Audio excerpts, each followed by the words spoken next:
जो आप देव कार्य करते हैं, पूजा पाठ करते हैं, सबसे ज़्यादा फल कहाँ मिलता है? ये शौनक सिंह ने पूछा। घर में करें तो, मंदिर में करें तो, जंगल में करें तो, कहाँ इस पूजा पाठ का फल ज़्यादा मिलता है? तो सूत जी कहते हैं कि ततो दश गुणम गोष्ठम जल तीरम ततो दश। घर में जो आप कोई अनुष्ठान करते हैं, जब करते हैं, उससे गौशाला में 10 गुना ज़्यादा है, गौशाला में।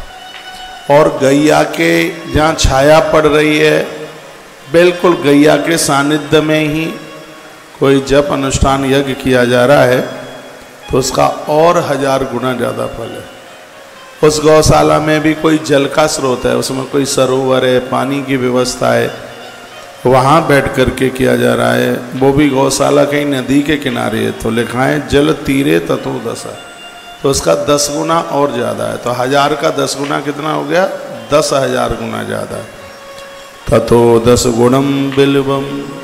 यदि बेलपत्र के नीचे बैठ के कोई यज्ञ जप कर रहे हैं, बहुत ध्यान से सुनेंगे, तो उसका 10 गुना और ज़्यादा है बेलपत्र का, बेल वृक्ष का।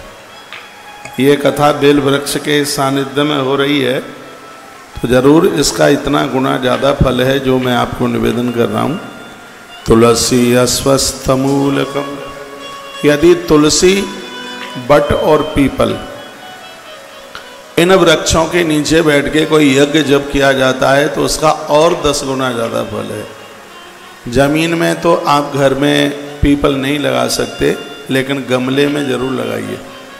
आपके देवालय के आसपास कहीं, पूजा के आसपास कहीं, आपके घर में कहीं पीपल का गमला है और वहाँ आप बैठ के जप कर रहे हैं, तो लाखों गुना आपके जप का प्रभाव हो जाता है।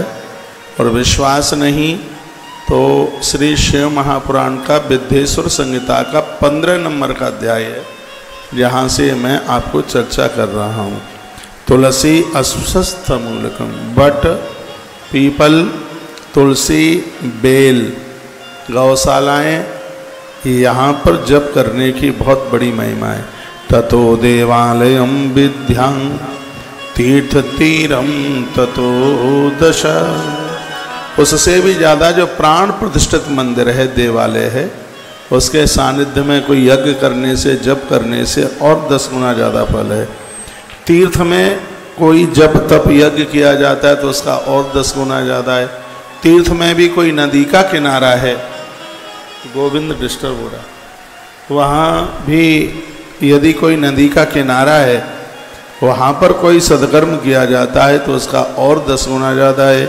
ततो 10 गुणम नद्यां तीर्थ नद्यां ततो 10। और वहाँ भी नदी में बैठकर, पानी में बैठकर जब किया जावे, तो उसका और 10 गुना ज़्यादा है। उससे भी 10 गुना ज़्यादा कहाँ का है? सप्त गंगा नदी तीरम तस्या 10 गुणम भवेत। जो सप्त गंगा है, 7 गंगाएं, इन 7 गंगा का नाम लेने से जीवन धन धन हो जाता है। लिख लीजिए कौन कौन सी हैं 7 गंगाएं जिनका नाम बड़ा मांगलिक है। गंगा गोदावरी चैव कावेरी ताम्रपर्णिका सिंधुश्च शरयूरेवा सप्त गंगा प्रकीर्तिता। ये 7 गंगाएं हैं। गंगा, गोदावरी, कावेरी, ताम्रपर्णी, सिंधु, सरयू। और कहीं के श्लोक में माँ भगवती यमुना का भी नाम आया है, उसको भी आप लिख लीजिएगा।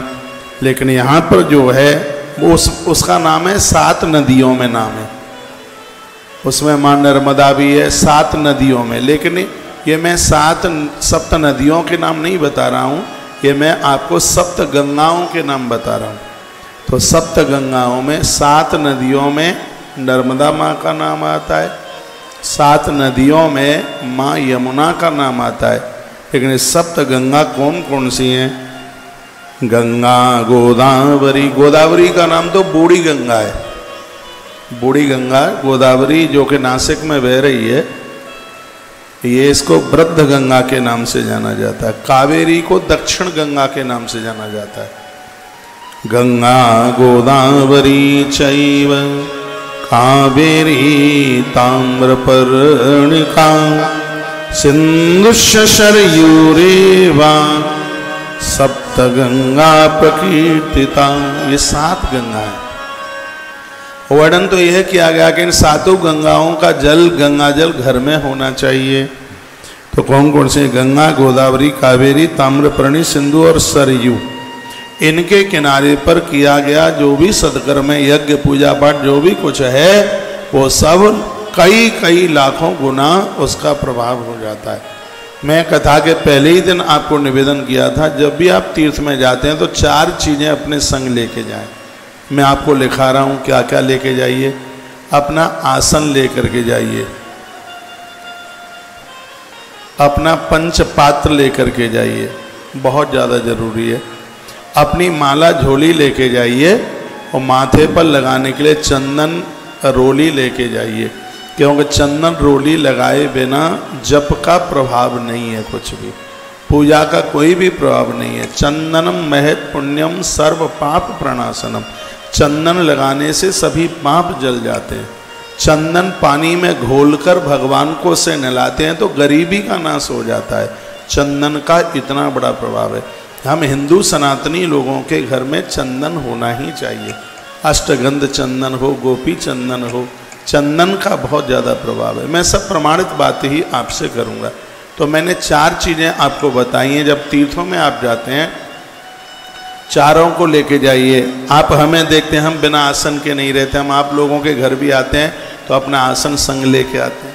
पंचपात्र, ये बीच में उवासी आई है, आपको 1 चम्मच पानी मुख में डालना पड़ेगा। बीच में जप करते हुए बोले हैं तो मुंह में आपको जल डालना पड़ेगा। माला पूरी हो जाती है तब आपको जमीन से जल लगाना पड़ता है। माला शुरू करते हैं तो उसके सुमेरु पर जो बीच का मनका है वहाँ जल लगाना पड़ता है, तभी तो जब पूरा होगा। आसन के बिना तो सब व्यर्थ ही है बिल्कुल।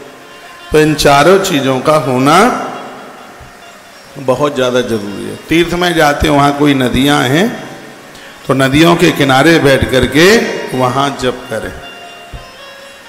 तो सप्त गंगा के किनारे बैठ करके कई लाखों गुना आपके यज्ञ, जप, तपस्या, पूजा पाठ का फल बढ़ जाता है।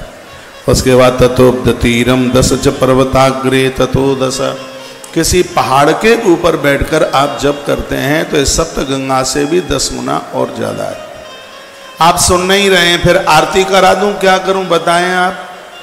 नहीं तो फिर आप सुनिए, आपका दिल दिमाग हाल ही भटक जाता है। पूरा ध्यान आपका इधर हो। एक दिन मैंने कथा आपको सुनाई कि शंकर पार्वती दोनों जा रहे थे। एक कोई व्यक्ति गिड़गिड़ा रहा था प्यास के मारे। पार्वती ने पूछा, ये मर रहा है, इसको बचा लो, क्या दिक्कत है इसे? शंकर जी ने कहा, ये प्यास आए। तो पार्वती ने कहा, मटकिया तो पास में रखी है, ये पीता क्यों नहीं है? शंकर जी ने कहा, बहुत बड़ा भजनानंदी है, जप कर रहा है, सोच रहा है पानी पीऊंगा इतनी देर के लिए होठ बंद हो जाएंगे, भगवान का नाम छूट जाएगा। भगवान के नाम के लिए पानी भी पीने को तैयार नहीं है ये तो। और आप बातें करने को तैयार हैं तो कथा नहीं उड़ जाएगी ऊपर से। बात मत कीजिए। क्या लिखा है? ततोक्त तीरम 10 च पर्वताग्रे 10 10। नदियों से भी 10 गुना ज़्यादा फल पूजा पाठ का है। पहाड़ के ऊपर, पर्वत के ऊपर अनुष्ठान साधना की जाती है। फिर का सर्वाशादिकम गेह यत्र रोचते मन। सबसे ज़्यादा फल वहाँ है जहाँ आपका मन एकाग्रचित होगा, जहाँ मन को कोई दुविधा ना हो, मन कंट्रोल में हो। ऐसी जगह पर बैठ करके आप जप करते हैं तो वहाँ पर पूरा का पूरा आपको जप यज्ञ करने का फल मिलता है।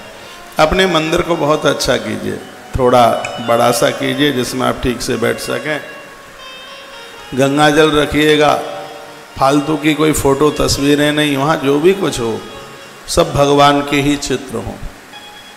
नहीं तो वहाँ तमाम तरह की चीज़ें रखी रहती हैं। एक कमरा इतना बड़ा आपका मकान है, एक 8x9 का 72 फीट ज़मीन होती है, भगवान को दे दो, एक मंदिर दे दो भगवान को, एक स्थान दे दो। घर के मालिक तो वही है, खुली जगह, 4-6 लोग भी बैठ कर के वहाँ पूजा करते रहें। कभी हम जैसे लोग आ जाएं और साथ में कोई टीम संग चल के 2 4 5 ब्राह्मण चल के तो आराम से मंदिर में बैठ जाए। तो मंदिर घर का बिल्कुल खुला हुआ होना चाहिए। वर्णन है, कहा गया है कि कृते पूर्ण फलम गेयम यज्ञ दानादिकम तथा। पूछा गया कलयुग में अनुष्ठान कितने दिन में सिद्ध होता है, ये प्रश्न उठता है। तो कहा गया कि सतयुग में जो हम पूजा पाठ करते थे उसका पूरा फल मिलता था, कटौती नहीं होती, बिल्कुल 100 में से 100%, कहीं कटता नहीं था। उसका एक नाम कृतयुग है। कृतयुग का मतलब है कि वहाँ जन्म से ही लोग पवित्र थे, लोगों के पास पाप नहीं होता था, सब पुण्यवान लोग होते थे, अधर्म अन्याय अत्याचार दुराचार जानते ही नहीं थे, इसलिए उसका नाम है कृतयुग। सुनिए, तो वहां किए गए सत्कर्म का फल पूरा ही मिलता था। त्रेता युगे त्रिपादम च, त्रेता में 25% कम हो गया, 75% फल मिलता था किए गए सत्कर्म का, 25% उसमें कम होने लगा त्रेता में। लेकिन फिर का द्वापुरे अर्धम सदा स्मृतम, द्वापुर में 50% की कटौती हो गई। द्वापुर में किए गए सत्कर्म का फल आधा ही मिलता था। देखा कलौ पादम तो विज्ञेयम ततोपादोनम ततोर्धके, तो त्रेता के आधे का आधा यानी कलयुग में चौथाई। जैसे 11 दिन का जो अनुष्ठान है सतयुग में जिसकी बात कही है, तो अनुष्ठान इस कलयुग में 44 दिन में होगा। लोग कहते हैं कि हमने 1.25 लाख जप कराया, फल पूरा नहीं मिला। इसलिए नहीं मिला कि जो 1.25 लाख जप का मृत्युंजय का जो अनुष्ठान है वो सतयुग का है। कलयुग में उसके लिए 4 गुना चाहिए, 1.25 लाख के 4 चरण पूरे हों तब वह अनुष्ठान अपने आप में पूरा होगा, क्योंकि यहाँ पर संख्या चतुर्गुणी चाहिए। ऐसा ही शिव महापुराण में लिखा है कि कलकाल में 1/4 ही फल उसका मिलता है, क्योंकि इतने व्यसन हैं, मानसिक सोच बिल्कुल गड़बड़ है। एक बात और, ये श्लोक बड़ा प्यारा है और ये लिखने के लायक है। क्या लिखा है? शुद्धात्मना शुद्धि दिनम पुण्यम समफलम विदु। यहाँ वर्णन किया गया कि यदि व्यक्ति मन से शुद्ध रहे, उसके अंदर घृणा नहीं है, दोष नहीं है, तो इस कलयुग में भी किए गए सत्कर्म का फल उसे सतयुग के बराबर मिलता है। ये उन लोगों के लिए जो मन से पवित्र हैं, झूठ बोलते नहीं हैं, शाकाहारी हैं, उनके पास किसी भी प्रकार का कोई व्यसन नहीं है, संयमी है वो। ऐसे लोगों को मैं कहता हूँ, बच्चों के भी बच्चे हो गए हैं, अरे पोता आ गया, बहुतों को तो पड़पोता आ गया है, संयमित जीवन जिए। अब तो आपको पता ही नहीं लगे कि तुम विवाहित हो। कभी दादी के संग बैठ कर के फोटो खिंचाएं, 70 साल की उम्र में फोटो तस्वीर खिंचाएं, दोनों की खींची गई फोटो पत्नी जैसी नहीं लगती है। जो युवा अवस्था में फोटो खींची है और बुढ़ापे में फोटो खींची है, दोनों में बहुत अंतर है। और वो तस्वीर कभी ऐसी लगती है जिसमें शुद्धता और पवित्रता छलकती है। कहना ये चाह रहा हूँ, उद्धार आत्मकल्याण तब होगा वानप्रस्थ जीवन में पति और पत्नी में इतनी पवित्रता आ जाए जितनी पवित्रता पिता और बेटी में जो पवित्रता होती है, बहन और भाई में जो पवित्रता होती है।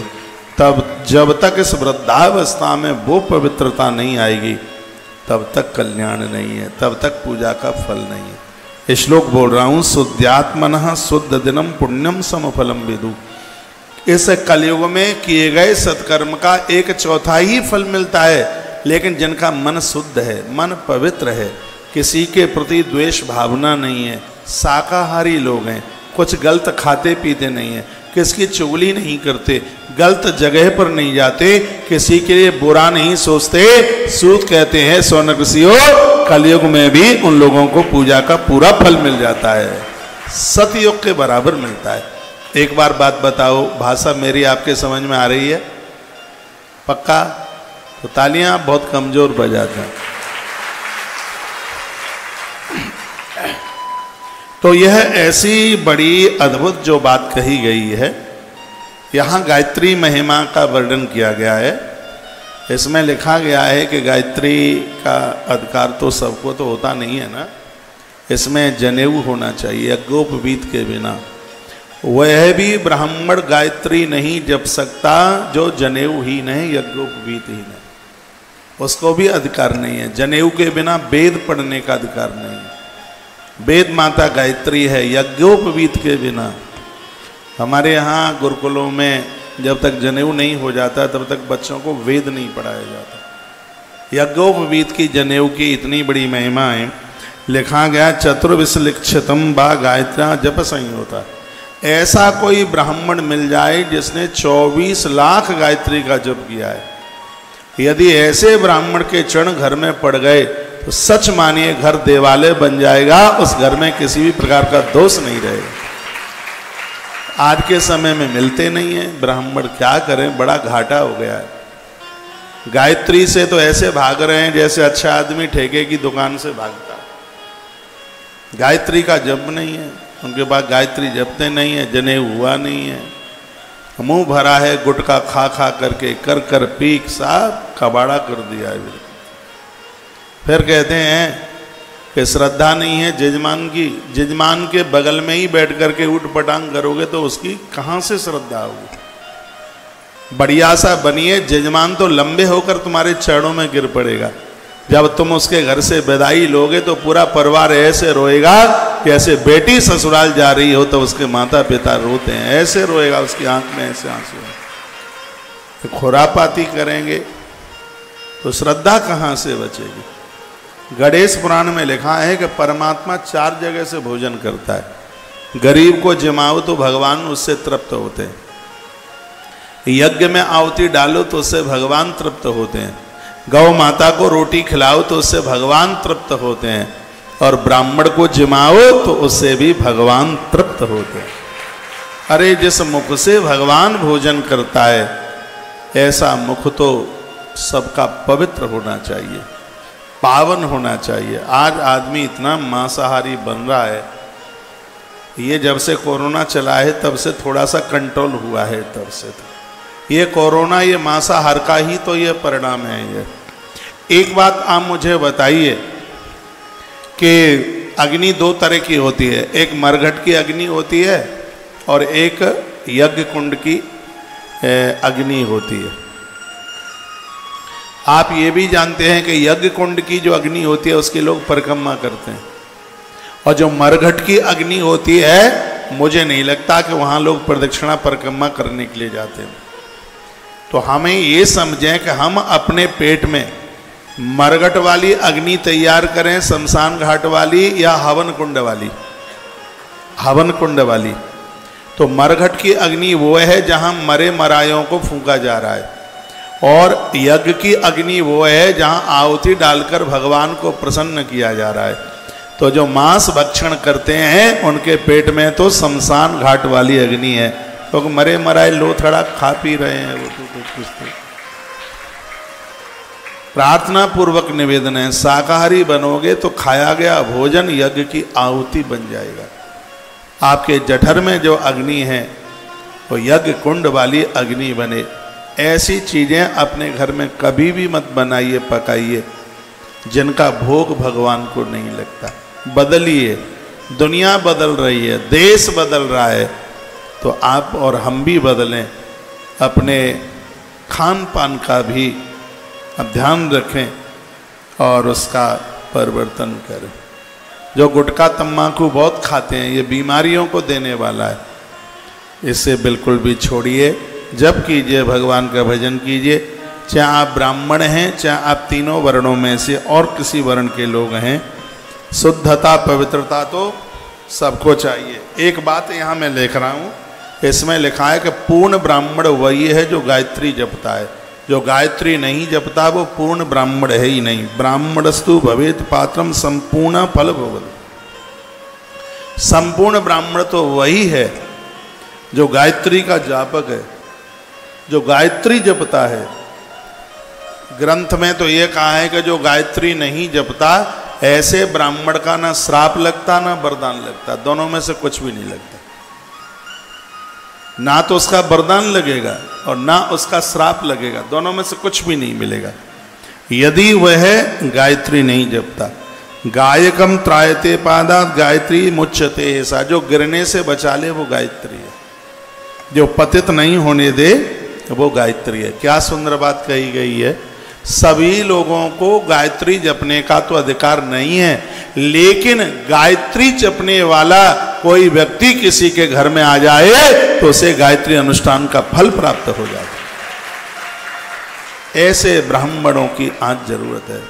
तुलसी वन आश्रम इसी काम में लगा हुआ है। ये नहीं है कि ग्रंथों की कथा सुनाकर बस छुट्टी कर दी गई है। इसके ऊपर हम लोग बड़ा काम कर रहे हैं, ब्राह्मण तैयार कर रहे हैं। ब्राह्मणों का अभाव हो रहा है। पूजा पाठ में, विवाह पद्धति में ब्राह्मण मिलते नहीं हैं, और वो ब्राह्मण तो मिलते ही नहीं हैं जो ब्राह्मण अनुष्ठानी हैं। ऐसे ब्राह्मण तीनों कालों में जो संध्या करने वाले हैं, गायत्री जपने वाले हैं, वो मिलते नहीं हैं। तो ये अभावता को दूर करने के लिए आश्रम बड़ी जोर से कामों में लगा है। अपने मोबाइलों में आप देखिएगा, सुंदर सी तस्वीर, ब्राह्मणों का जनेऊ होता है, यज्ञोपवीत होता है, और इसको देख करके यह लगता है कि आज कलयुग में भी सतयुग उतर करके आ गया। इन कार्यों में लगे हुए। यथा अर्थहीनो लोकेस्मिन् पश्चार्थम न यक्षति। बड़ी सुंदर बात कही गई है। जिस प्रकार से दरिद्र पुरुष किसी दरिद्र व्यक्ति से आप पैसा मांगने के लिए जाइए, ये प्रमाण भगवान महादेव दे रहे हैं। जिस व्यक्ति के पास पैसा नहीं है, वो धनहीन है, उसके पास आप ऋण मांगने के लिए जाएं तो व्यक्ति तुम्हें खाली हाथों से वापस कर देगा। उसके पास है ही नहीं तो वह आपको कहाँ से दे देगा। भगवान शिव पार्वती को सुनाते हैं, था अर्थहीनो लोके अस्मिन् परसर्तम न इच्छति। जैसे अर्थहीन व्यक्ति से, धनहीन व्यक्ति से कभी भी धन की कामना नहीं की जा सकती। जिस ब्राह्मण के पास गायत्री की शक्ति नहीं है, उससे भी आशीर्वाद की कामना नहीं की जा सकती। उससे कोई आशीर्वाद, वो तो खाली है, डिब्बा है, कुछ नहीं उसके पास। तो गायत्री का तो ऐसा प्रभाव है, जिस घर में गायत्री का जब नया मकान बनाए, ब्राह्मणों को बुलाकर गायत्री जरूर जपवाएं, क्योंकि जिस घर में गायत्री का जप हुआ है उस घर में बिजली नहीं गिरती, उस घर में तूफान से दीवारें नहीं गिरती, उस घर के किवाड़ों में अग्नि का, आग का प्रकोप नहीं होता। ऐसा से महापुराण में लिखा है। यह गायत्री का यह प्रभाव। कभी भविष्य में मैं तो कहूँगा कि जिनका घर बन भी गया है, एक अनुष्ठान गायत्री का अपने घर में जरूर कराइएगा। गायत्री का मतलब है जो हमें गिरने से बचा लेती है, हमें पतित होने से बचा लेती है, हमें पतित नहीं होने देती। यह गायत्री का प्रभाव है अपने आप में। तो स्वयं शुद्धो ही पूतात्मा निरांशस्तात्मरहति। जो स्वयं शुद्ध पवित्र है, जिसके पास में अपनी आराधना की, जिसके पास ताकत है, वही इस जगत का कल्याण वह कर सकता है। क्या शुद्ध बात कही गई है। चार चीजें, इन चार चीजों के लिए ब्राह्मण शुद्ध होना चाहिए। ब्राह्मणम श्रेष्ठाय आयुः यत् काले सुसमाहित। वो चार कौन कौन से हैं। एक दान। दान किसको दे रहे हैं ये मैं तो नहीं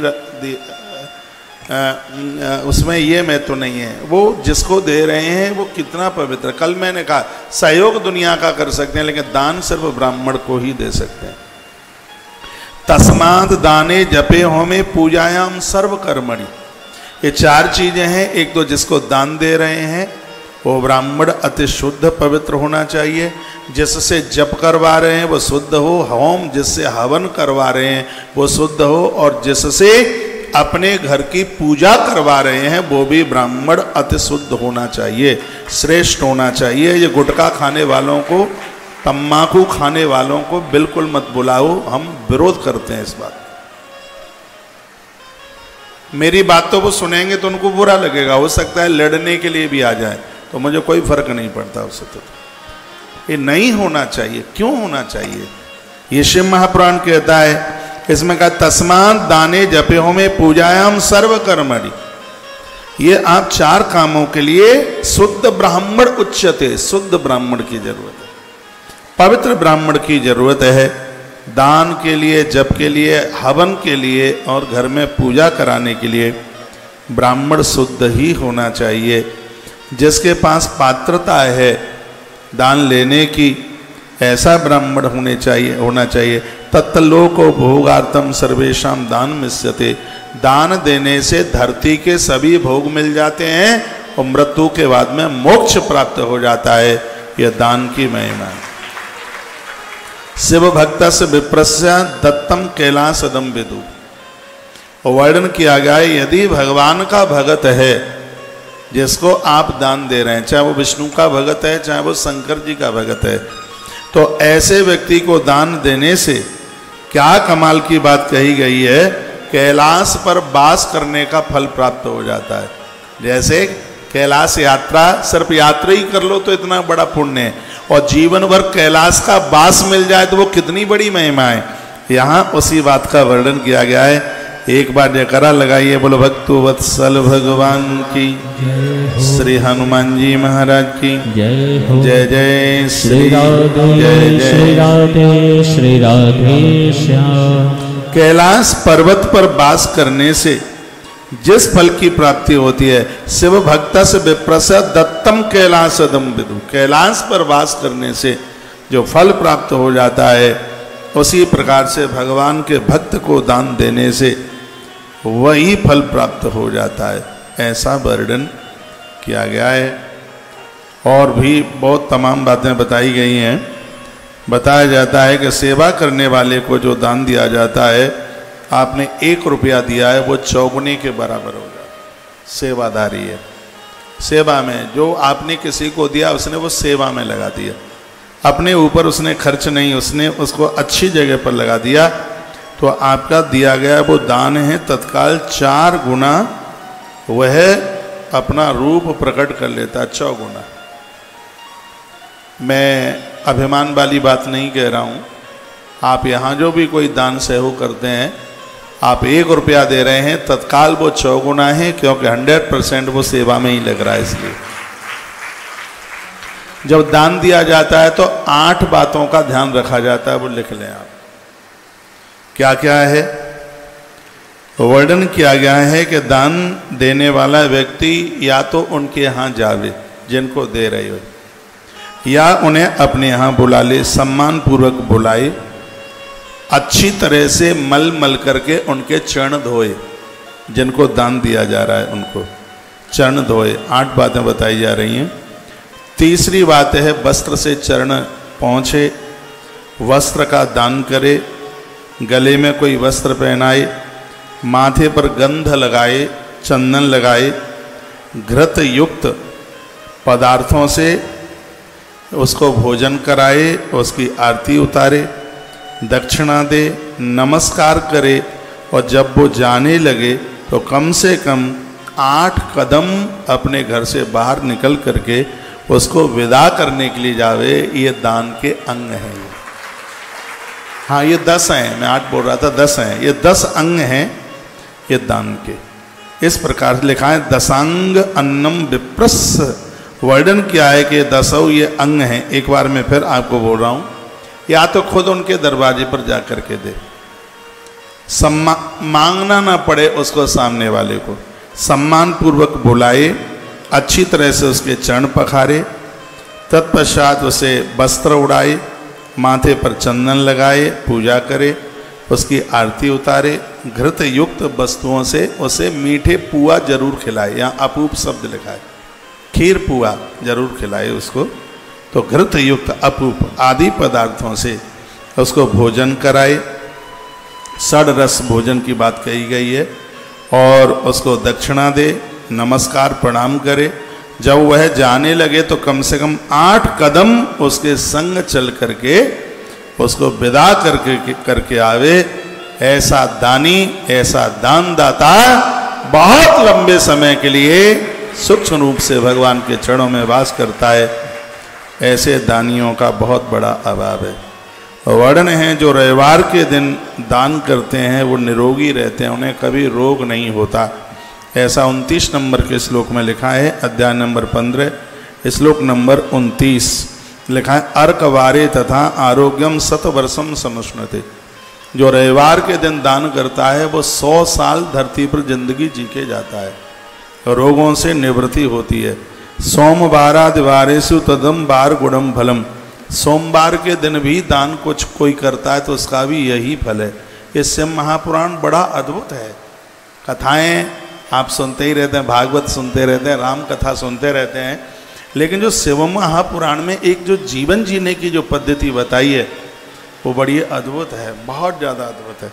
क्या सुंदर बात कही। अर्कवारे, अर्कवार कहते हैं रविवार को, क्योंकि सूर्य भगवान का ही नाम अर्क है।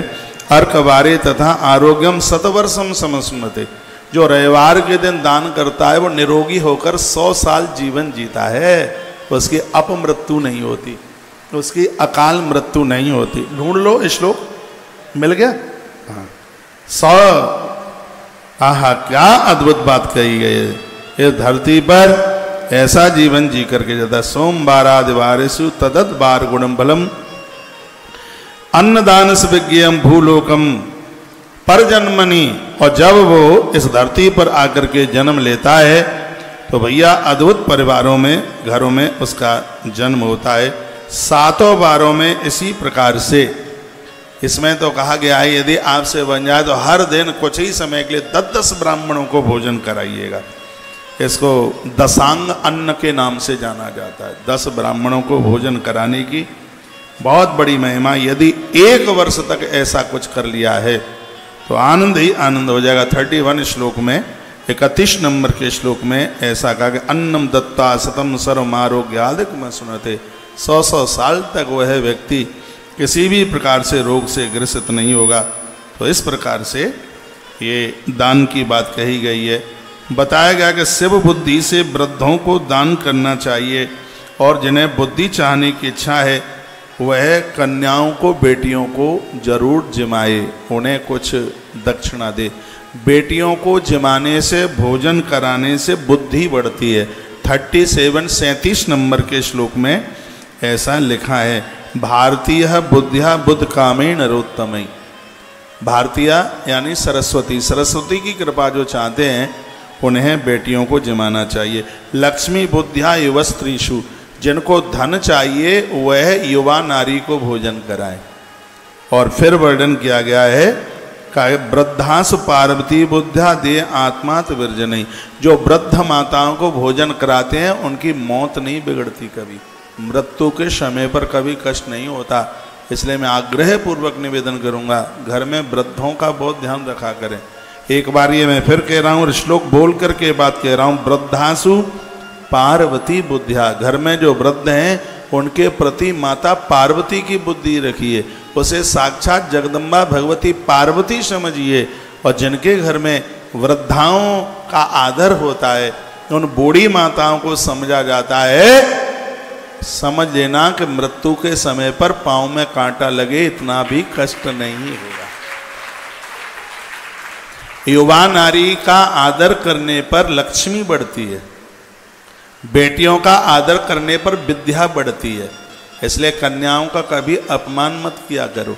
जो बेटियों का अपमान अनादर करते हैं उनके घर में गूंगे और बहरी औलाद का संतान का जन्म होता है। जो बेटियों का निरादर करते हैं अगले जन्म में मूक बनकर, गूंगे बहरे बनकर पैदा होते हैं। ये बात लिखने के लायक है, पर मुझे ये भी पता है आप लिखेंगे नहीं। बेटियों का आदर करने से, मान करने से, उन्हें भोजन कराने से, बेटियों को भोजन कराने से साक्षात आपने सरस्वती माँ को भोजन करा दिया है। शिव पुराण में वर्णन है, इससे बुद्धि बढ़ेगी, विवेक बढ़ेगा। घर में युवा नारी हैं, उनसे आप लड़ते नहीं हैं, झगड़ा नहीं करते। आप लोग लक्ष्मी पूजा करते हैं, दिवाली मनाते हैं, दिए 100 जलाते हैं, लेकिन पत्नी की पीठ में थप्पड़ मारने में चूकते नहीं हैं। पत्नी का अपमान करते हैं, उसको गालियां देते हैं। तो लक्ष्मी मैया इतनी भोली नहीं है कि तुम्हारी बातों में आ जाएगी। ये लक्ष्मी मैया घर में तभी आएगी जिस घर में नारी को आदर मिलेगा, नारी को सम्मान। कुछ तो मेरी बहनें सोच रही हैं कि आज अपने पति को ले आते तो बड़ा अच्छा होता, कल ले आना द्वारा बोल देंगे। घर में नारी का आदर, युवा नारी का घर में आदर होने से उसे कोई कष्ट न हो, इससे घर में धन बढ़ता है, श्री बढ़ती है, लक्ष्मी बढ़ती है। और वृद्धास पार्वती बुद्धिया, घर में जिन वृद्धाओं का, बूढ़ी माताओं का आदर होता है तो भैया देत आत्मार्थ वर्जन, अर्थ तो मिलता ही मिलता है, लेकिन उन्हें मुक्ति जरूर मिलती है, उन्हें मोक्ष जरूर मिलता है। तो वृद्धा स्त्रियों को, उनको भले ही वो आपके घर की नहीं है, दूसरे घर की हैं, उन्हें साड़ी कपड़ा लत्ता ज़रूरतमंद चीज़ें ज़रूर दीजिएगा। तो ये वर्णन किया गया, कहा गया गुरुजनों को दक्षिणा देने से धन पवित्र हो जाता है। 39 नंबर के श्लोक में ऐसा लिखा है, बेटियों को दक्षिणा देने से धन पवित्र हो जाता है। मंदिर बनवाने से, कुआं बावली बनवाने से, यजन यज्ञ करने से, वृक्ष लगाने से, भूमि में बीज डालने से धन पवित्र हो जाता है। कोई कितना भी बड़ा धनवान व्यक्ति क्यों ना हो, धरती बंजर नहीं होनी चाहिए। बंजर धरती भूमि रोती है, उसकी आंख में आंसू होते हैं। जिसके पास जमीन है, जिसके पास भूमि है, कितनी भी उसके पास जमीन हो, जमीन बंजर नहीं होनी चाहिए। किसान का धन पवित्र हो जाता है जब वो जमीन में बीज डालता है। क्या अद्भुत अद्भुत बातें कही गई हैं। और भी इसमें लिखा है, कहा गया है कि इसमें कनिष्ठ वर्ण का व्यक्ति सेवा के द्वारा, नौकरी के द्वारा जो धन प्राप्त करता है उसका धन पवित्र होता है। वैश्य व्यक्ति, वणिया बड़िक, कृषि के द्वारा धन प्राप्त करता है, वह उसका बहुत पवित्र होता है धन। क्षत्रिय लोग कर लेकर के भी पैसा लेते हैं तो उनको दोष नहीं लगता, ये उनका काम है। ब्राह्मण को दक्षिणा में जो पैसा मिला है वो बहुत पवित्र होता है, पावन होता है। और माताओं को पियर से जो मिला है और पति के द्वारा मिला है वह धन बहुत ज़्यादा पवित्र होता है। आपको पियर से जो कुछ मिलता है उसको दान पुण्य में लगाइए। अब रक्षाबंधन आएगा, आप अपने पियर जाएंगी, आपकी भाभी आपको बड़ी अच्छी सी कीमती साड़ी देगी, वो साड़ी आप लेके आएँ और आके उस साड़ी को अपनी ननद को दे दें, आपने 100 यज्ञ करने का फल प्राप्त कर लिया। नारी को पियर से जो मिला है, कुछ श्वास से ऊपर चढ़ गई है, मैंने ननद को साड़ी देने की बात कही है। तो ये लिखा है यहाँ शिव महापुराण में, बड़ा अद्भुत ग्रंथ है, लिखा है ना। श्लोक बोल दूं तो 42 नंबर का श्लोक है, मैं तो बिना प्रमाण के कोई बात ही नहीं करूंगा। 42 नंबर का, स्त्री नाम धर्मार्थ नाम द्रव्यम पैतृकम भर्तकम तथा, पिता के घर से मिला है और पति के द्वारा मिला है तो यह उस नारी के लिए धन बहुत पवित्र है। जिन नारी को समझदारी नहीं है वो चम्मच भी छिपा के रख देती हैं। उनके विवाह में, शादी में, दहेज में कुछ मिला है तो ऐसे छिपा करके रख देंगी जैसे ब्रह्मा के द्वारा दिया गया एक बाण रावण को दिया गया था और कहा था कि जब तक दुश्मन के हाथ से तेरी नाभि में ये नहीं लगेगा तब तक तू मरेगा नहीं। तो मंदोदरी ने उसको जैसे छिपा के रखा है वैसे ही पियर से मिला हुआ सामान आप छिपा के रख देती है, कहीं किसी को गंध भी ना मिल जाए। आपको जो पियर से जो भी सामान मिला है, खाने पीने की चीज़ें मिली हैं, जैसे ही आप अपनी ससुराल आते हैं बांटना शुरू कर दो। देवरानी के बच्चों को बुलाओ, जेठानी के बच्चों को बुलाओ। ननद का बच्चा तो इतना पूज्य होता है जिसको भांजा कहते हैं। ये 4 लोग जिस दिन तुम्हारे घर आ जाते हैं उस दिन तुम्हें गंगा सागर नहाने का फल मिल जाता है। 4 हैं, तत्काल गंगा सागर नहाने का फल मिलता है। एक तो बेटी का बेटा जिसे देवता कहते हैं, जिस दिन आपके आंगन में आके मुंह जूठा करके चला जाए, खा के चला जाए कुछ, तो आप समझ लो कि बिना टिकट लिए, बिना यात्रा किए आप गंगा सागर नहा के आ गए। ब्रह्म पुराण में लिखा है। एक बहन का बेटा जिस समय ये लोग आए तो इनको बिना खाए मन जाने दो, जबरदस्ती से बिठा करके इनसे लटक कर इनको खिला करके तब भेजिए। एक तो है बेटी का बेटा जिसको देवता कहते हैं, एक है बहन का बेटा जिसको भांजा कहते हैं, और एक है दामाद जामाता, और चौथा है गुरु संत महापुरुष। जिस दिन ये 4 तुम्हारे घर में आए उस दिन आप गंगा सागर नहा करके आ गए हैं। बातें तो ये आपको पता होगा, मैं तो आपको याद दिला रहा हूँ बस, है नहीं पता है तो याद कर लीजिएगा। इनकी बहुत बड़ी महिमा। स्त्रीणाम धर्मार्थिनाम द्रव्यम पैतृकम भर्तकम तथा। नारी के पास वो पैसा बड़ा शुद्ध है। अशुद्ध कौन सा है नारी के पास? जिसमें किसी की चोरी कर ली जाए। घरों में चोरी हो जाती है। देखो वो नहाने को गई और हाथ लग गया, उसका जेवर उठा लिया, ताले तोड़ दिए गए। अरे ईमान कोई चीज़ है, ईमान दूसरे का पैसा विष्ठा से भी ज़्यादा बेकार है। तो पति के द्वारा मिला है, पियर से मिला है, ये पैसा आपका बहुत पवित्र है। मुझे दक्षिणा में मिला है, वो पवित्र है। हाँ, और राजा के द्वारा, क्षत्रिय के द्वारा समाज की रक्षा करके और उसने समाज से कर लिया है, उसका पैसा सही है, ठीक है। ये ब्याज वाला पैसा वैश्यों के लिए ही पवित्र है और किसी के लिए नहीं। कृषि कार्य उनके लिए बताया गया है, उनके धन को पवित्र। चतुर्थ वर्ण नौकरी सेवा से पैसा मिला है, वह उनका पैसा बहुत पवित्र माना गया है। भगवान शंकर कहते हैं, हे जगदम्बा पार्वती, धरती पर जिनको जन्म मिला है उन्हें 12 दान करके जाना ही चाहिए। 12 दान भगवान शिव की भाषा में सुन लीजिए और लिख लीजिए। यदि आपने किए हैं तो बड़ी अच्छी बात है, और नहीं किए हैं तो यह 12 दान करके जाना। कौन कौन से हैं निवेदन कर रहा हूँ। यह श्लोक नंबर 43 जिसमें 12 दानों का जिक्र किया गया है। कहा गया कि सम्मूह्य वा पुण्य काले दद्यादिष्ट समृद्धये। पुण्य काल में, पर्व काल में, विशेष तिथियों में इन 12 दानों की बहुत बड़ी महिमा है। क्या क्या है? गौ भू तिल हिरण्याज्य वासो धान्य गुणानि च रौप्यम लवड़ कुष्मांडे कन्या द्वादशकम तथा। ये 12 हैं। सबसे पहला है गौ, गाय। गाय बैतरणी से पार करती है, गैया का दान करके ही जाना। गाय से 5 चीज़ें प्राप्त होती हैं, गोमय, गौमूत्र, गौघृत, गोदधि और गोदुग्ध। जैसे पंचामृत, ये 5 अमृत होते हैं, ये गैया से प्राप्त होते हैं। उसका मनुष्य जीवन ही अधूरा है जो गोदान नहीं करके गए। वो बच्चे कभी माता पिता के ऋण से मुक्त नहीं होते जिन्होंने अपने माता पिता के लिए गोदान नहीं किया। 12 दानों में सबसे पहला, इन 12 दानों को अतिदान का है, विशेष दान का है, जिसमें सबसे पहला है गौदान। माँ के लिए अलग से करो, पिता के लिए अलग से करो। अपने लिए कर रहे हो, यदि व्यवस्था नहीं है तो पति पत्नी दोनों एक गैया का दान कर दें, और व्यवस्था है तो दोनों अलग अलग करें।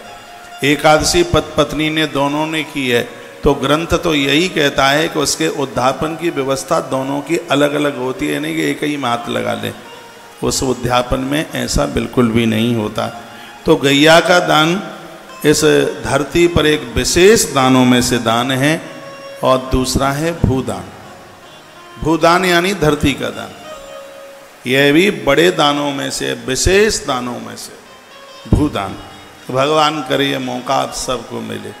गौ माता का दान, अभी 17 तारीख आ रही है, सोमवती अमावस्या है, और बहुत बड़ी महिमा है, बहुत ज़्यादा महिमा है। व्यवस्था बने, नहीं बन पावे आगे कर लेना, लेकिन संकल्प सोमवती अमावस्या को ले लेना गौदान का। तो गौदान, दूसरा है भूदान, तीसरा है तिल का दान। अभी इन सब का क्या क्या महत्व है वो आप सुनेंगे। पहले मैं इनके नाम आपको गिना दूं। गौ, भू, तिल, हिरण्याज्य, बासो, धान्य, गुड़ान। पहले ये लिख लो, गाय, धरती, तिल। हिरण्य कहते हैं स्वर्ण दान, सोना। वासो, वास कहते हैं, वासो कहते हैं वस्त्र को, परिधान, वस्त्र। भाषा समझ में आ रही है? वस्त्र का दान। तीसरा है धान्य, अन्न का दान, गुड़ानिच, गुड़ का दान। अगला है रौप्य, चांदी का दान। और अगला है लवड़, नमक का दान। बड़े दानों में से नाम है लवड़, नमक का दान। और अगला है कुष्मांड, पेठा। तुलसी वन आश्रम हर एकादशी को पेठे का दान करता है। 11 के दिन पेठा खाया भी करो और पेठे का दान भी किया करो। ये 12 दानों में से जहाँ गौदान, कन्यादान है, वहीं पेठे का दान है। इतना बड़ा इसका महत्व है। और 12वें नंबर पर है कन्या द्वादशकम तथा। धरती के वह लोग बहुत बड़े हैं जिन्होंने बेटियों को जन्म दिया है, जिनको कन्या का दान करने का फल प्राप्त हुआ है। शिव महापुराण में लिखा है कि बहुत पुण्यों के द्वारा बेटियां जन्म लेती हैं। बहुत भारी पुण्य होता है तब कन्याएं जन्म लेती हैं, बेटियां जन्म लेती हैं। बेटियां जन्म लें तो मुस्कुराइए, खुश हो जाइए, साक्षात भगवती आपके घर में आई है। कन्यादान के बिना कहाँ उद्धार है, कहाँ आत्मकल्याण है। अब आप कहेंगे तो हमारे तो कन्या है ही नहीं, तो हम क्या करें? माला घुमाओ, भगवान को प्रार्थना करो आपके बेटे को कन्या हो, दादा दादी उसका कन्यादान करें, कल्याण। बेटी बेटा तो एक कुल को पवित्र करता है, लेकिन पुत्री पवित्र किए कुल दो। जनक राजा कहते हैं बेटी दोनों कुलों को पवित्र कर देती है, दोनों कुलों को कन्या पावन करती है। इसलिए बेटी के जन्म पर तो मुस्कुराते रहिए, खुश हो जाइए। इस धरती पर वो बड़े नहीं हैं जिनको बेटियों से बेटे ज़्यादा हैं, बड़े तो वो हैं जिनके यहाँ बेटों से बेटियों की संख्या कम से कम दूनी हो। बेटा हो एक तो बेटियां हो दो, बेटे हों दो तो बेटियां हों चार। अब आप कहेंगे क्यों? इसलिए मान लिया जाए कि आपके पास में बेटा एक है और बेटी दो है। आपने प्रकृति से बहू ली एक बहू ली है और आपने प्रकृति को बेटियां दी दो, तो ये प्रकृति तुम्हारी ऋणी हो गई, तुम्हारी कर्जदार हो गई।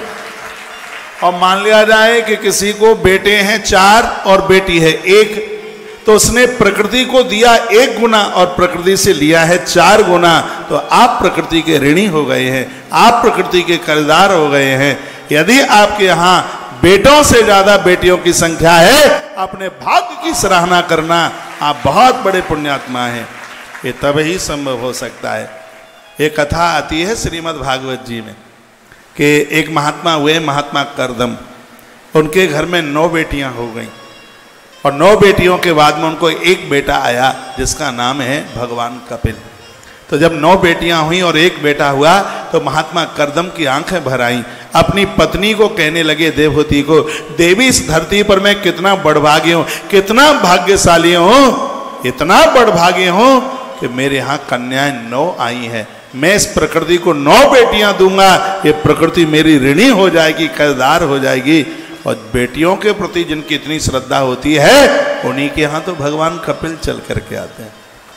बेटियों से कभी आप मन मायूस मत कीजिए। बेटी, जिस पिता ने बेटी किसी को दी है वो तो ऋणी हो गया है आपका। जिस पिता ने तुम्हें अपनी बेटी तुम्हारे घर बहू के रूप में दी है तो आप उसके ऋणी हो गए, आप उसके कर्जदार हो गए। दान तो बहुत हैं धरती पर, एक ऐसा दान है कन्यादान जिसमें अभिमान नहीं होता, जिसमें अकड़ नहीं होती, जिसमें एक पिता रो रो के देता है और जीवन भर देता है। यहाँ तक कि वो बेटी के घर का पानी भी नहीं पीता, अंतिम श्वास तक देता है। इसलिए कन्यादान से बड़ा कोई दान नहीं। और आप क्या समझते हैं, जितना आपको बेटियां मानती हैं, चाहती हैं, बेटा कभी नहीं उतना मान पाएगा। बेटे का तो विवाह होगा, अपनी गृहस्थी में मस्त रहेगा, लेकिन ये बेटियां ससुराल पहुंच करके भी छिप छिप करके तुम्हें फोन करेगी, रो रो करके कहेगी, मम्मी भाभी पापा का ख्याल रखती है कि नहीं। उसकी आंख में आंसू होते। और एक और मैं बात आपको बताऊं, कितना भी करोड़पति परिवार में बेटी गई है तो भी वो अपने भाई को कंगाल नहीं मानती। उसका भाई भले ही गरीब है तो भी उसको लगता है कि मेरा भाई शहंशाह है, मेरा भाई किसी से कम नहीं है। वो एक ऐसी बहन, वो एक ऐसी बेटी है। तो बेटियां जन्म लेती हैं, अति प्रसन्नता, बहुत खुशी। यज्ञ कुंड में से बेटी प्रकट हुई, द्रौपदी जिसका नाम है। द्रौपदी की जिस समय विदाई हो रही थी, बेटी की विदाई करते समय प्राण ही नहीं निकलते, सब स्थिति हो जाती है। बेटियां वो हैं जो हाथ में रक्षा सूत्र बांधकर धर्मराज को कहती हैं कि मेरी भी आयु मेरे भाई को लग जाए। मैं भाई लोगों को कहूँगा कि ऐसी बहन से कभी रूठना मत। और एक बात और मैं आपको बोलूँगा, आप कोई बड़ा सा आयोजन करा रहे हैं, बहन को बुलाइएगा, और अपना पर्स उसके हाथ में दे देना। उससे मांग मांग कर तुम आयोजन पर विवाह शादी में खर्च करना, बरकत होगी, बटुए में खालीपन नहीं होगा। और याद रखना, तुम्हारी पत्नी तुम्हारे पैसे में हेरा फेरी कर सकती है, लेकिन तुम्हारी बहन तुम्हारे पैसे में हेरा फेरी कभी नहीं करेगी। जब उसके हाथ में तुम बटुआ सौंप देंगे, वो रो पड़ेगी, उसकी आंख में आंसू आ जाएंगे, कहेगी कि भले ही मेरे विवाह को 20 साल हो गई है, आज भी इस घर में मेरी जरूरत है। जिन घर में बेटियों का, बहनों का आदर होता है, भगवान शिव कहते हैं कि हम देवता उस घर को छोड़ करके कभी भी नहीं जाते।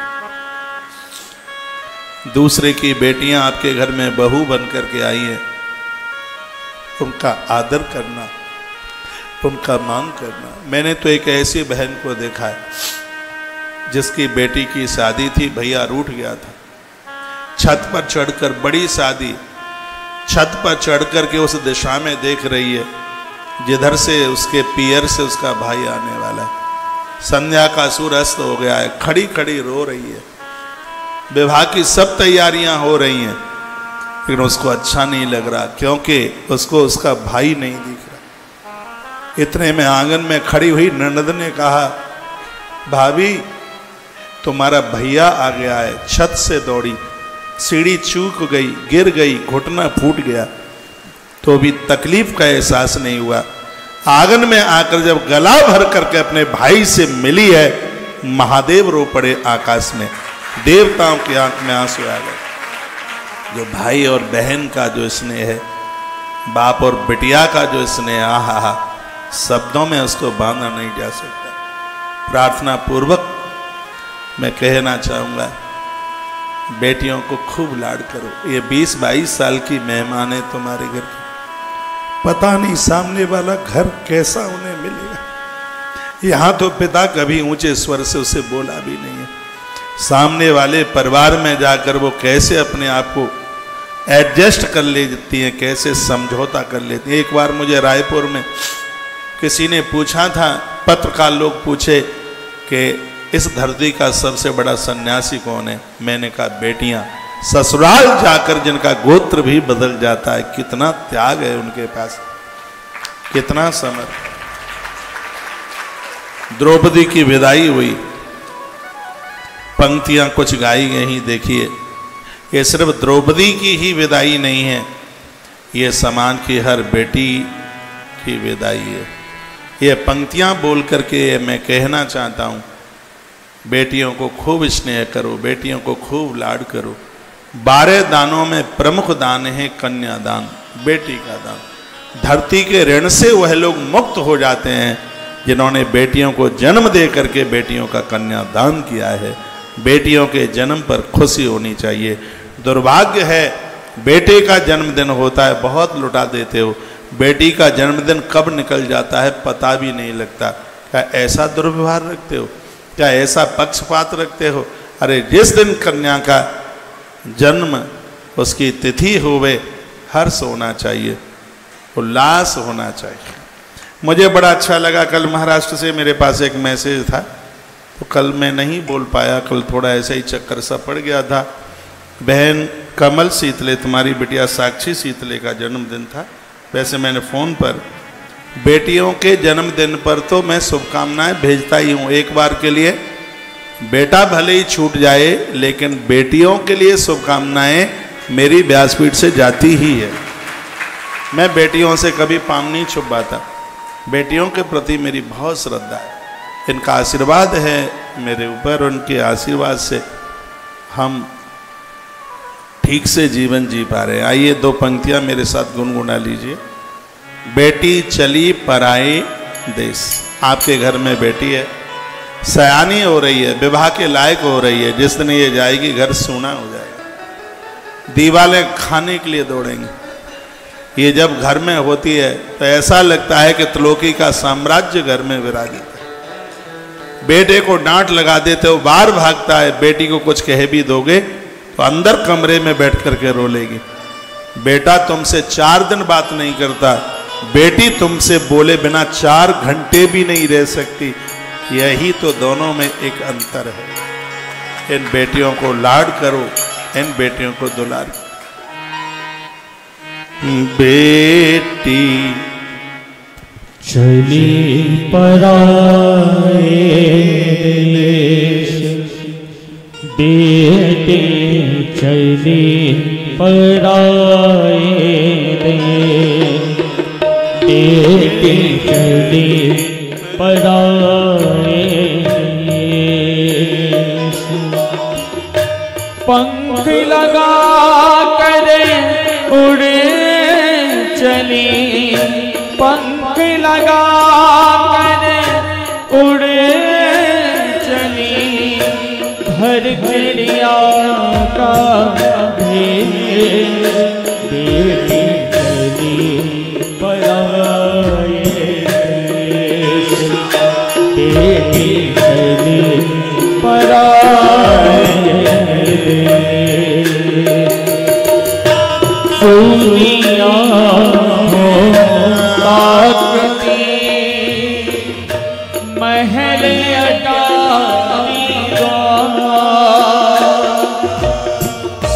सुनिया हो ताकती महल अटारी द्वारा।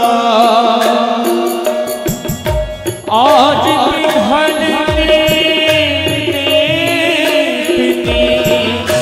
आज पिघल पत्थर की दीवार, बेटी चली पराए देश, बेटी चली पराए देश। पंख लगा कर उड़े चले, पंख लगा कर उड़े चली, घर चिड़िया का भेष, बेटी चली पराए देश, बेटी चली पराए देश। घड़ी गाती है घड़ी, केवल दो पल दो, घड़ी गाती है घड़ी, केवल दो पल दो। मुखड़े पर मुस्कान है, मुखड़े पर मुस्कान है, आँखों में है नूर, बेटी चली पराए देश, बेटी चली पराए देश।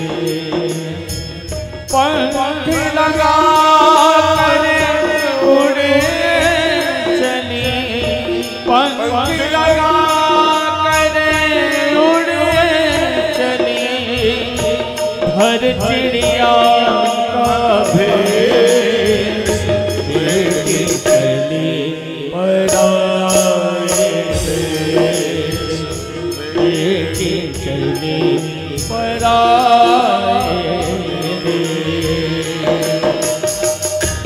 दे असीस यह जाने बंधु सखा,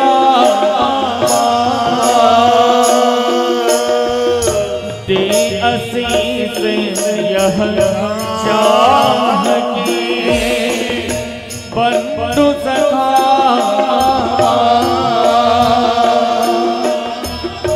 जहाँ रहे सुख जहाँ रहे सुख से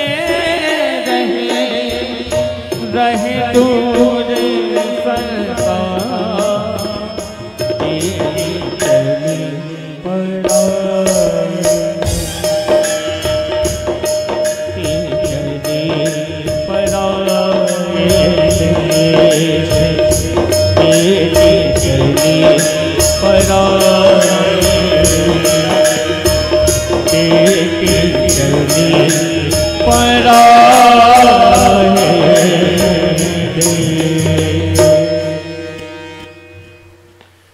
तुलसी तपोवन यूट्यूब चैनल पर जब भी कथा सुनते हैं या मेरा नंबर किसी के पास है, जब भी बेटी का जन्मदिन होता है तो ज़रूर मुझे मैसेज लिख करके भेजिएगा कि मेरी व्यासपीठ बेटियों को हमेशा मंगल में बधाई और शुभकामनाओं के लिए समर्पित होती है।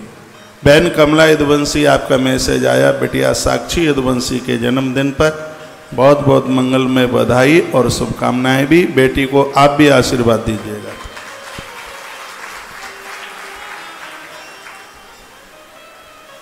तो ये 12वें दान में जो नाम है वह है कन्या द्वादशकम। 12वां दान है वो कन्या दान है। वो अपने भाग्य की सराहना करें जिन्हें यह सौभाग्य प्राप्त हुआ है, बेटी को जन्म मिला है और बेटी का कन्यादान किया। वर्ण है जल स्नेहाद स्नानाम दुर्तानाम तो गौ जले। दो चीजें ऐसी हैं, एक है गौदान, दूसरा है जल दान। ये हमारे कायिक, वाचिक और मानसिक, ये 3 प्रकार से होने वाले अपराधों को समाप्त कर देता है। और भी दानों का वर्णन किया गया है, दूध, दही और घी का दान। इससे मन वचन कर्म से होने वाले पाप जल करके राख हो जाते हैं। वर्णन है, इसकी बहुत बड़ी महिमा है। काया दादित्याणाम तो क्षीर दद्वाज कैस तथा दही, दूध और घृत, ये तीनों चीज़ों का दान बहुत अद्भुत दान है। आपके आसपास कहीं कोई मंदिर है और ऐसी जगह पर या कोई बेटी की शादी है, वहाँ कहीं भी कहीं ऐसा सौभाग्य मिल जाए, दूध, दही और घी, इसके दान की महिमा स्वयं भगवान शंकर अपने मुख से करते हैं। कहते हैं कि इन तीनों चीज़ों का दान करने से पुष्टि, शरीर को शक्ति प्राप्त होती है। सूर्य कहते हैं तिल का दान करने से बल प्राप्त होता है, लोग मौत को जीत लेते हैं। समुद्र के किनारे तिल के दान को करने की भारी महिमा है। देखा, तिल दानम बलार्थम ही सदा मृत्युम जय विदु। 47 नंबर का श्लोक है। इसमें वर्णन है तिल दानम बलार्थम ही। ये बातें भूला मत करो। तिल का दान करने से बल मिलता है और सबसे बड़ी बात है मृत्युंजयम विदु। तिल का दान महामृत्युंजय जप की तरह है, इससे लोग मृत्यु को जीत लेते हैं। तिल दान की इतनी बड़ी महिमा है। 12 दानों में से तिल का दान है। हिरण्यम जठरग्नेस्तु वृद्धिदम वीर्यदम तथा। स्वर्ण का दान करने से गुप्त बीमारियां समाप्त हो जाती हैं।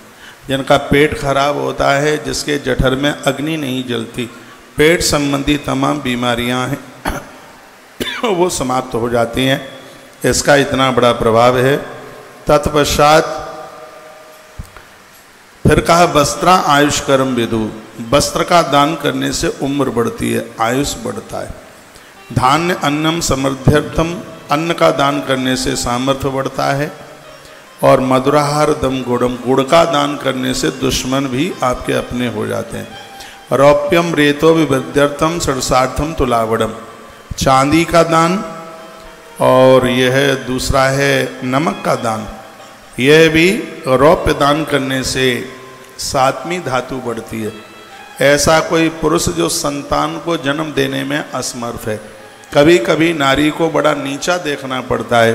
नारी को ना कोई बीमारी होती, ना दोष होता, पुरुष की वजह से उसको संतान नहीं होती। बड़ा सुंदर वर्णन किया गया है। चांदी का दान करने से मनुष्यों की मर्दानगी समाप्त नहीं होती। लवड़ का दान करने से षड रस, अन्न की कमी, भोजन की कमी कभी नहीं आती। नमक रेट में तो कम हो सकता है, लेकिन इसकी महिमा कन्यादान और गोदान की लिस्ट में है। राम रस नमक का दान 12 दानों में से इसका नाम आता है। जब भी कभी मौका मिले तो इसमें भी अपनी पूरी श्रद्धा रखिए। राम रस नमक का दान करने से षड रस व्यक्ति मृत्यु के बाद जाता है, उसको 6 प्रकार के व्यंजन मिलते हैं। पेठे का दान करने से सभी वस्तुओं की प्राप्ति हो जाती है। पेठे के दान की इतनी बड़ी महिमा है। सर्व समृद्धितम कुष्मांडम पुष्टदम विदु। विद्वान लोग ऐसा कहते हैं हर संकल्प पूरा हो जाता है पेठे का दान करने से। तुलसीवन आश्रम में हर एकादशी को पेठे का दान होता है। कल 11 है, 13 तारीख कब है? कल ही है, कल एकादशी है। और कल की बड़ी एकादशियों में से एकादशी कामिका एकादशी है। तुलसीवन आश्रम में हर एकादशी की तरह कल भी पेठे का दान होगा। ये तो आप सबको पता है। 500 रुपये का सहयोग भक्तों से लेते हैं। इसमें पेठा और पानी दिन भर चलता रहता है। वह इसमें लिखा है, वर्णन किया गया कि पेठे का दान करने से सर्व समृद्धिर्थम, सभी प्रकार की समृद्धि प्राप्त हो जाती है, किसी भी प्रकार की कोई कमी नहीं रहती।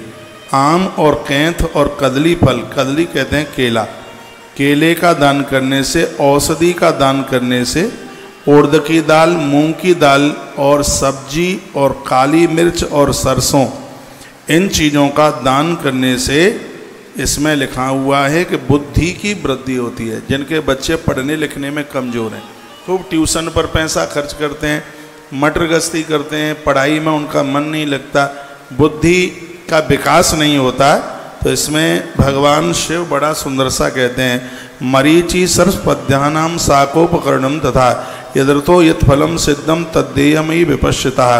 इसमें वर्णन किया गया कि बुद्धि की वृद्धि के लिए इन चीज़ों का दान करें। क्या क्या है एक बार फिर मैं सुना दूं आपको। आम का दान, कैंथ का दान, कदली केले का दान, औषधि दवाइयों का दान। दवाइयों के दान की भारी महिमा है, बहुत ज़्यादा। पूज्य स्वामी विवेकानंद जी महाराज जी ने तो पूरे दुनिया में प्रचार किया औषधि के दान की। औषधि का दान, फल का दान, उड़द और मूंग का दान, सब्जियों का दान, बहुत बड़ा दान है सब्जी का दान। कभी कहीं कोई भंडारा हो और कहीं आपको मौका मिले तो वहाँ सब्जी का दान कर देना। साग दान, सब्जी का दान करने से सर्प नहीं काटता। माता शाकंभरी देवी की इतनी बड़ी कृपा होती है, इतनी बड़ी कृपा होती है। तो ये बड़ी महिमा है। काली मिर्च, सरसों, इन चीज़ों का दान करने से लिखा है कि बुद्धि का विकास होता है। ये 51 नंबर के श्लोक से लेके 51, 52, 53 ये 3 श्लोकों में वर्णन किया गया है। अध्याय नंबर है 15। 15 नंबर के अध्याय में यावत जीवन मुक्तम ही कन्या दानम तो भोगदम। उसके बाद फिर देखिए, मन शामक्र पित्थानाम वृक्षाणाम फलमेवच कदल्या, कदल्या कहते हैं केले को, औषधीनाम च फलम गुलमोदभम तथा मासादीनाम, मासादीनाम कहते हैं उर्द के लिए, चा मुदगानाम, संस्कृत का शब्द है मुदक, कहते हैं मूंग को, मुदगानाम फलम साकादिकम तथा, साग कहते हैं सब्जियों को, मरीची, मरीची कहते हैं काली मिर्च। और वर्णन इसमें किया गया यद्रतौ यत फलम सिद्धिम तदेयम विपश्यता। इसमें कोई संशय वाली बात नहीं है। इन सब चीज़ों के द्वारा बुद्धि का विकास होता है। इस प्रकार से बुद्धिमान व्यक्ति को चाहिए कि धरती पर उसको मनुष्य का जीवन मिला है तो इन चीज़ों का वो दान करके जाए। एक बार जयकारा लगाइए, बोल भक्तो वत्सल भगवान की जय हो। श्री हनुमान जी महाराज की जय जय श्री वाचक यज्ञ भी करें। वाचक यज्ञ कौन सा होता है? मंत्रों के द्वारा जप, देवताओं की स्तुति, ये सब वाचक यज्ञ में आता है। कायक, वाचक और मानसिक, ये 3 प्रकार के यज्ञ हैं। तो वाचक यज्ञ की बात कहिए। 57 नंबर का श्लोक है, बड़ा अद्भुत है। वाचकम यजनम विद्यान मंत्रो स्तोत्र जपादिकम। ये तीनों चीज़ें बड़ी अद्भुत हैं। एक तो है मंत्र का जप, दूसरा है देवताओं की स्तुति। ये वाचक यज्ञ में आता है। तीर्थ यात्रा एवं व्रत आदि ये शारीरिक यज्ञ है। जो आप तीर्थ यात्रा करते हैं, व्रत करते हैं, ये व्रत जो है, जो यज्ञ है, इसको शारीरिक यज्ञ कहते हैं। स्तोत्र हैं, जप करते हैं आप, इसको वाचक यज्ञ के नाम से जाना जाता है। जिस किसी उपाय से ईश्वर की स्तुति, वंदना, पूजा पाठ हो सकता है, उसको करते रहिएगा, उसको छोड़िएगा मत। मनुष्य को चाहिए कि वह तपश्चर्या तथा दान, इन दोनों कर्मों को सदैव करता रहे। जीवन के अंतिम समय तक, जब तक धरती पर रहे, तब तक दान और भगवान का यजन, ये दोनों चीज़ों को करता रहे। इसके करने से उसको अगला जन्म भी बहुत बढ़िया मिलता है। 59 नंबर के श्लोक में ऐसा कहा, प्रतिश्रय का दान देवताओं को तृप्त करता है। जरूरतमंद जगह पर किया गया दान ये तत्काल देवताओं को तृप्त कर देता है। 60 नंबर का श्लोक है, मैं आपके बीच में कह रहा हूं। देवानाम तृप्तये अर्थम सर्वभोगा प्रदम बोधहि। सभी देवताओं को ये तृप्त कर देता है आपका दिया गया दान। दान देवताओं को तृप्त करता है और आपको सभी प्रकार के भोग दे देता है। इससे इस लोक में तथा परलोक में उत्तम कुल में जन्म लेने के लिए व्यक्ति को ईश्वर आराधना और दान इन दोनों चीजों को स्वीकार कर लेना चाहिए। ईश्वर अर्पण बुद्धि से कर्म करते रहने से मोक्ष प्राप्त हो जाता है। आप जीवन में जो भी कुछ करें, मैं आपको निवेदन करूंगा, आप व्यापारी लोग हैं, आप व्यापार कर दें। व्यापार सिर्फ परिवार चलाने के लिए नहीं है। बॉम्बे के पास से एक जगह पड़ती है बापी, और बहुत बड़ा इंडस्ट्रियल है। मैंने 2005 या 6 में यहाँ कथा करी है। मैं एक ऐसी फैक्ट्री में गया जहाँ 5000 लोग काम करते, उसमें पेन बनता। मुझे निमंत्रण था, मैं उनकी फैक्ट्री में गया। तो मैंने लाला जी को पूछा, सेठ जी को मैंने पूछा कि आप ये कब से कर रहे हैं। उन्होंने बताया उनकी उम्र 82 वर्ष की थी, 82 साल की उम्र थी। मैंने कहा आप बूढ़े हो गए हैं, आप वृद्ध हो गए हैं और अभी भी आप इतना समय दे रहे हैं, आप विश्राम कर लें। पैसों की तो आपके पास कोई कमी नहीं होगी। तो वो क्या जवाब देते हैं, सुनकर मन खुश हो गया। वो कहते हैं महाराज जी, हम धन कमाने की इच्छा से व्यापार नहीं कर रहे। पैसा तो भगवान ने इतना दिया है, पीढ़ी बैठ करके खाती रहेंगे। मैंने कहा तो फिर इतना करने की क्या जरूरत है। उनकी आंख में आंसू आ गए। ये व्यापारी वर्ग बैठा हुआ है, सुन लें। उस बूढ़े आदमी ने क्या जवाब दिया, हम व्यापार इसलिए करते हैं कि इस व्यापार से 5000 परिवार जुड़े हुए हैं, 25,000 लोगों का भोजन चलता है, इसमें हमें खुशी मिलती है। आपके यहाँ 4 नौकर रहते हैं तो ये मत सोचिए कि इनमें से 2 की छुट्टी कर दें। आप अपने काम को इतना बढ़ाइए कि आपको 4 की जगह पर 14 की जरूरत हो। सिर्फ माला घुमाने से ही भजन पूरा नहीं होता। आप किसी के पालक बन जाएं, आप किसी को काम दे दें। इसको कहते हैं कर्म ही मेरी पूजा है। इस कर्म में मैं बहुत विश्वास रखता हूं, बहुत ज्यादा। अपने काम को इतना बढ़ाइए कि आप लोगों को रोजगार दे सकें, आप लोगों को रोटियां दे सकें, आप लोगों का घर चला सकें। मैं तो कथा इसलिए करता हूं, आज इस कथा के माध्यम से कितने ग्वारिया, कितने ड्राइवर, कितना काम धाम करने वाले, कितने लोगों को काम मिलता है, कितने लोग काम में लगे हुए हैं। वो सब कथा के ऊपर डिपेंड है। मुझे तो लगता है कि जीवन कृतकृत हो गया है, मुझे तो लगता है कि जीवन धन धन हो गया है। आप यहाँ व्यापारी वर्ग के लोग बैठे हुए हैं, अपने काम को और बढ़ाइए, लोगों को काम दीजिए। तो मुझे लगता है कि यह भी आपके लिए एक स्तुति हो जाएगी, यह भी आपके लिए आराधना, यह भी आपके लिए एक पूजा का रूप धारण कर लिया जाएगा। ऐसा जीवन जिए। तो इसमें क्या लिखा है, इसमें लिखा गया आप जो भी कुछ काम करते हो उसको ईश्वरा अर्पण बुद्ध्यायी कृता मोक्ष फलम लभेत। उसको ईश्वर के प्रति अर्पण करके उस काम को करते हो तो 100% मोक्ष मिलेगा। उस व्यक्ति की कभी दुर्गति नहीं हो सकती। अपनी बुद्धि को ईश्वर से जोड़ करके काम कीजिएगा तो इसमें कल्याण है। हम तो ये ग्रंथ तो ये कहता है आप एक बेटा चाहते हैं तो उसमें भी यह सोचिए हमें एक बेटे की जरूरत है, वो हनुमान जी की तरह राम का सेवक बन जाए, भगवान का भक्त बन जाए। ऐसी भावना होनी चाहिए। आपके बच्चे बाहर पढ़ने को जाते हैं तो बच्चों को समझाइए, कहिए बेटा तेरे दादा का नाम पुरखों का ऐसा नाम रहा है, बेटा परिवार खानदान की इज्जत कम ना हो जाए। बच्चों को समझाइए बेटा वहाँ कहीं आसपास मंदिर हो जाते रहना, कहीं कोई सत्संग होता है जाते रहना, अच्छे लोगों का साथ करते रहना, ये आपका धर्म है समझाने का। जो ऐसी बातें अपने बच्चों को नहीं बताते तो हमारी नीति क्या कहती है, माता वैरी पिता शत्रु यो न बाले न पाठिता। जो माता पिता ये शिक्षा अपने बच्चों को नहीं देते तो वो माता पिता दुश्मन है। भावना होनी चाहिए, ये संस्कार डालिए। जिस घर में मैं रुका हूं उस घर की बहू, उसका बच्चा कितना होगा, 1 सवा साल का होगा, मंजू माता आपकी बहू मुझे सुबह अपने बच्चे को लाके बोलती है गुरुजी हमें इस बच्चे को दीक्षा दिलवानी है। आजकल के बच्चे कोई दीक्षा जानते हैं क्या? और वर्तमान समय की बहू हैं, लेकिन इस संस्कारीय परिवारों में बच्चे ऐसे ही होते हैं, ऐसे ही बच्चे जन्म लेते हैं। इस घर की बहू कहती है मेरे बच्चे को दीक्षा देनी है। बच्चा बड़ा काबिलियत में, होशियार में। मैंने कहा तो दीक्षा का भी तो एक कोई नियम होता है, उसके लिए भी एक समय होता है। 5 वर्ष के ऊपर ही दीक्षा होनी चाहिए। ये परिवार तो हमारा है ही, ये बड़ा हो जाएगा तो दीक्षा उसको दे ही देंगे।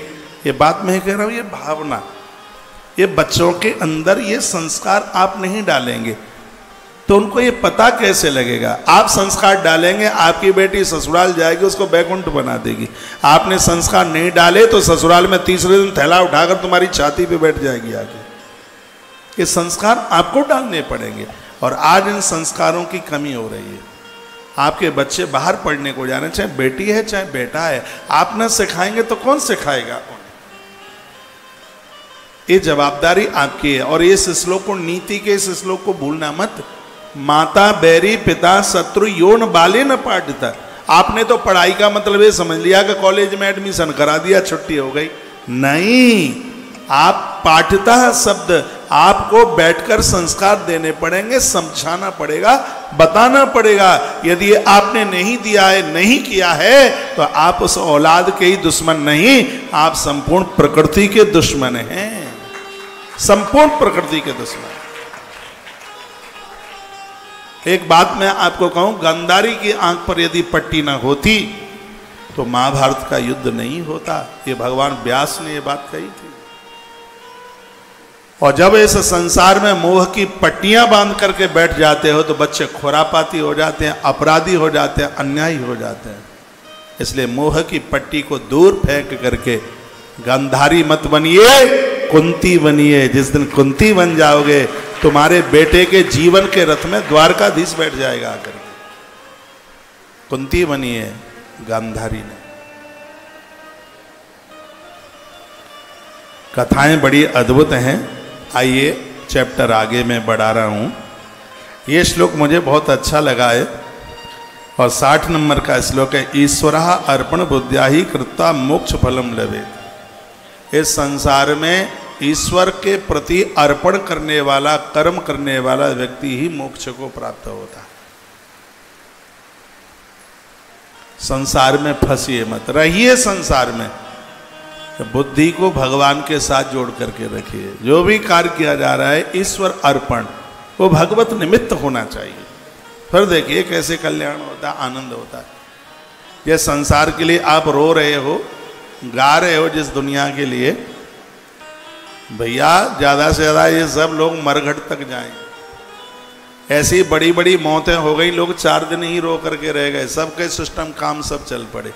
उनको तो तिथि भी याद नहीं रहती, पापा की तिथि कब के। मुझे लोग फ़ोन करके पूछते हैं, कहते हैं महाराज जी जिस दिन पिताजी की मृत्यु हुई थी उस दिन हमने आपको फ़ोन किया था, आप बताइए हमारे पापा कौन सी तिथि में गए थे, अब देख लो। क्या जवाब दे? मुझे ऐसे फ़ोन आते हैं कि जिस दिन पापा एक्सपायर हुए थे महाराज जी उस दिन हमने आपको फ़ोन किया था, तो आपको ध्यान जरूर रहा होगा कि उस दिन कौन सी तिथि थी, कौन सी तारीख थी जिसमें हम श्राद्ध निकालें। और एक नहीं, ऐसे 50 लोगों के नाम मेरी लिस्ट में जो फ़ोन करके पूछते हैं। मैं उनकी बात कह रहा हूं जो बच्चों को 4-4 मकान दे करके गए, इतनी संपदा छोड़ करके गए, उस परिवार को अपने पापा की तिथि तक याद नहीं है। ये तो संसार ऐसा ही है। आप भैया जिंदे जी माता पिता को पूछा नहीं जा रहा, मरने के बाद कौन पूछने वाला है? और आप बुद्धू बने घूम रहे हैं यार। ये पीछे से कौन पिंडदान करे, कौन तर्पण करे, भागवत का मातम कहता है कि सब अपने हाथों से करके जाओ। पीछे के लिए कुछ छोड़ के ही मन जाओ कि पीछे कोई गया करेगा, ये करेगा, वो कर, सब अपने आप, सब अपने सामने सब कुछ करके जाओ। पीछे के लिए छोड़ो ही मत बिल्कुल कुछ भी। जितना भी जीवन है ये जीवन ईश्वर अर्पण बुद्ध्याय कृत्वा मोक्ष फलम लभेत। ये जो भी काम कर रहे हैं ईश्वर से जुड़ करके, घर से निकलें तो भगवान को प्रणाम करके जाएं। जैसे मैं आता हूँ ना कथा में, मंदिर में प्रणाम करके आता हूँ, और यहाँ से जाता हूँ तो मंदिर में जाता हूँ, भगवान का धन्यवाद करता हूँ। आपकी कृपा से 4 घंटा बहुत अच्छा निकला है, बढ़िया निकला है। मुझे लगता है कि भगवान मुस्कुरा रहे होते हैं मेरी ये बात सुनकर। घर से निकलें तो आप अपने व्यापार ऑफिस जाते हैं, दुकान जाते हैं, तो भगवान को प्रार्थना करके जाइए और ये कहिए कि भगवान आपसे प्रार्थना करके जा रहा हूँ, मन वचन कर्म से मुझसे कोई अपराध ना हो। परिवार चलाना आपने मुझे जिम्मेवारी दी है, इसलिए मैं अपने कर्म का निर्वहन कर रहा हूँ। भगवान मेरे कर्म को सत्कर्म बनाइए, मेरा कर्म कहीं कुकर्म में ना बदल जाए, इसलिए मैं आपसे प्रार्थना कर रहा हूँ। ऐसा बोल करके आप जाइए कि धरती में आप देवता के रूप में हो। श्लोक कहता है ईश्वरार्पण बुद्ध्या ही कृत्ता मोक्ष फलम लभेत। जो अपनी बुद्धि को ईश्वर के लिए समर्पित कर देते, अपने कर्मों को भगवान से जोड़ देते हैं, वही लोग मोक्ष फलम लभेत, वो मोक्ष को